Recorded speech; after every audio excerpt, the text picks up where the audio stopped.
At age 27, I am pooping in a bag.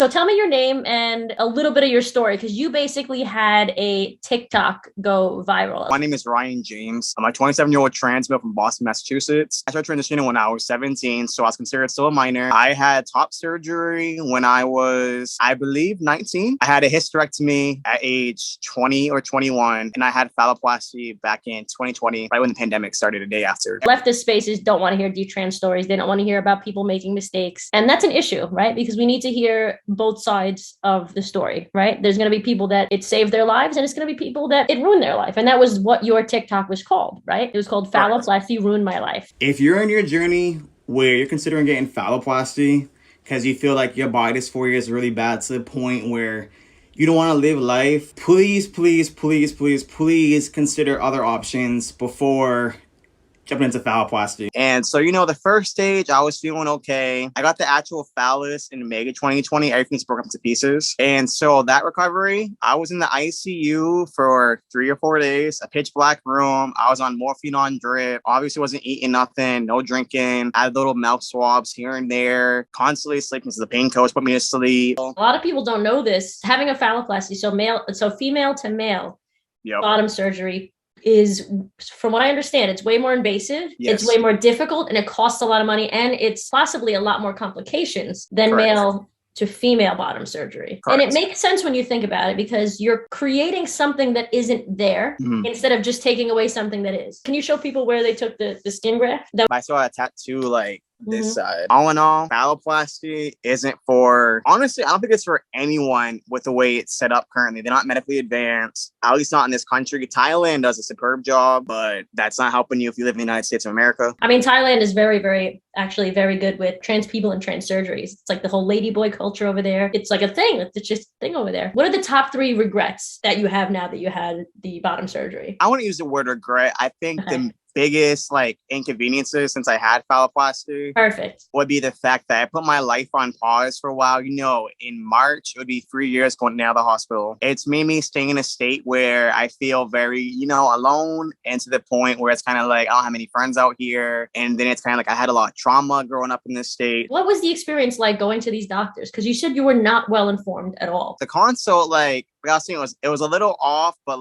it was my first real consult for phalloplasty. I didn't know what to expect. I didn't really know what exactly I should be looking for to hear from the surgeons and so forth. So the nurses and all that were super nice, very helpful. But I feel like the actual surgeon was kind of standoffish, kind of arrogant. I remember asking to see some of his pictures of patients, and he hesitated. And so I think that alone should have been a red flag. But when you really I was going to say, rave the red flag. I don't have a red flag. But when you really want someone, or not someone, but something in general, you look past the ugly and you're like, this surgeon's local, I want to fly to California for it. And so I trusted them just to end up in a place where I'm not happy. I don't regret transitioning at all. I'm happy to be Ryan. Pronouns, misgender and whatever, it doesn't really bother me. But it's just the fact that if I knew back then what I know now, I wouldn't have got it. Because, not to be TMI, I'm being all grown here, I got more action before I had this surgery. I feel like since I had this surgery, my partner count has been super low, and to the point it's kind of I don't even have full feeling. I was promised to have full feeling in 12 to 18 months. I might have 60% feeling. And why do you think you had more partners then compared to now? When I say partners, I mean sexual. My dating life has always been hard being trans, living on the East Coast. I'm not as picky as I used to be, but at the same time, I refuse to settle. So it's not a bad thing that you have less partners. It's not, but I'm a really affectionate person. I was going to say, but you are a guy, so you want it.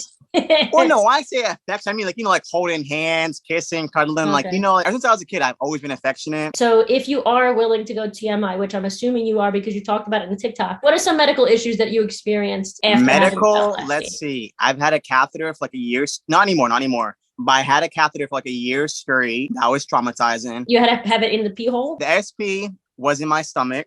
Suprapubic, and then the Foley, cap Foley, was in my phallus. To this day, I'm still not peeing through the phallus. That's a whole other surgery. So to think almost 3 years later, I'm still not even halfway done with phalloplasty blows my mind.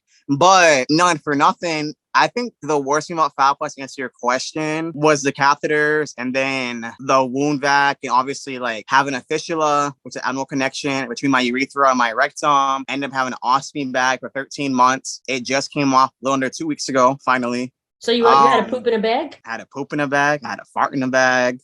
You had a poop in a bag? I had a fart in a bag. You had The a bag fart would in a bag leak too. sometimes. Yo, that was the most depressing. Not to be nasty, but you know, No, it's like not nasty. to pass It is what gas it is. is such a great relief when it comes out the butt. But if you in a bag, it's not the same. Like it makes like gargling noises. The bag inflates. You look pregnant on one side of your stomach, and that's annoying. It was a real icebreaker for dates. Like, oh yeah, I poop in a bag. If you hear some, that's my stomach. When my stomach, when it sets off, it's like my brother and I send each other memes all the time. Like both of us are hot messes like that. So I appreciate it when somebody else can joke about that kind of stuff with me. So how has the whole transition affected you mentally, emotionally, and physically? I think the transition prior to phalloplasty has been really affected me mentally. Like having like any kind of surgery can be like, traumatizing or like at least mentally draining. My top surgery went well, other than the fact my nipple color never came back. And so I ended up getting my nipple color tattooed on by the same surgeon because insurance covered it. So why not? Yeah. My hysterectomy was traumatizing because I bled out in the recovery room. For minutes, I was screaming like, I feel wet, I feel wet, I feel wet. They kept saying, oh, you have a catheter, you're fine, you're fine, you're fine. But I'm like, no, like I feel wet, like something's wet underneath me. So after screaming for 5 minutes straight, they finally looked. There was a puddle of blood like at least like this big underneath me. Like just constantly filling up because it was just nonstop bleeding. So I got rushed back into surgery. It turns out they nicked the vaginal vault. And so that's why I bled out. So I had a blood transfusion in my left hand. And so in the hand, I could feel every single drop going through for like 2 hours. This is the most important question I have for you. So over the last, I would say 6, 7, 8 years, the number of female to male transitioners has skyrocketed, as well as the number of detransitioners, female to male to female. The reason I think your story is important is not because you regret your transition, but I think what you have to say regarding looking into the matter more can help people that are trans or that think they're trans and might not be trans. What do you think needs to change in society to prevent these unhappy outcomes regarding sex reassignment surgery? Surgery shouldn't be pushed as the number one solution to fix like how you're feeling. I feel like there should be like other steps prior. And if it gets to that point, let's say like down the line, then by all means go for it and best of luck to you. But it shouldn't be the number one thing. Oh, like I feel X, Y, Z, I'm gonna schedule a phalloplasty consult. Like it's not worth it. Not only like are you changing like your physical body, but at the same time, like your mental health is gonna change all kinds of ways. Like some days you're gonna feel great, some days you're gonna feel like absolute crap. And I think ultimately the best advice I could give anyone that's considering phalloplasty is to really think like, how much do you really hate your lower half? Is it to the point where like it makes you want to die? Because a lot of times that's not the actual cause or the reason. And so I feel like if like you have bomb dysphoria or you feel like something feels off, like like consider other options. Like like the STPs, the stand-up Ps are really realistic nowadays. The Packers, like obviously like the prosthetics for like playing, so to speak. So like, there's a lot of options out there. I wouldn't jump right to surgery because then like you might not know how you feel after you get it. You might end up hating the phallus more than you hated your prior part. Right.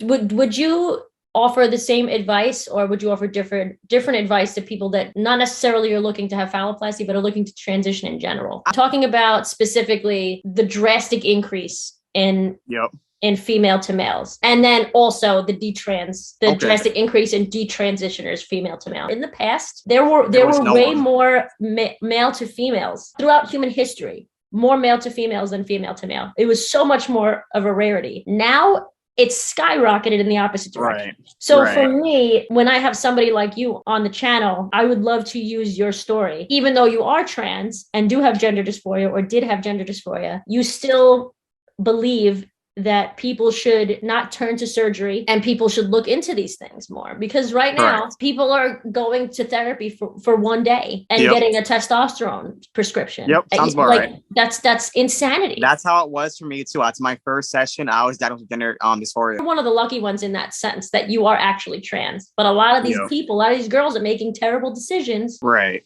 And regretting it. So in regards to that statement, what do you think needs to change in order to prevent these unhappy outcomes? I think the best thing you could do if you feel confused about whether you're like a male or a woman or a man, I think just to really sit down, make a list of like, how you're feeling, like, the pros and the cons. And then like, if the cons outweigh the pros, I would say seek therapy. And then if you feel like therapy got you to a point where you're like, okay, like, I really feel like I'm trans, then I encourage you to go through it. But if you're in therapy and you're still also in between, I don't recommend transitioning because at that point, you might regret it years down the line when you're older or at whatever point in your life. Thank you so much for telling everybody. Where can people find you on social media? Do you want people to follow your TikTok or your Instagram? Y'all are welcome to follow my TikTok, my Instagram. If you message me, please be respectful. You don't have to use he, him. Like, just use Ryan. It's all I ask. Use my name. It's legally my name. That's all I ask for. My social media is _ CRYSPY JVMES _ or Crispy James. It's just spelled a little different.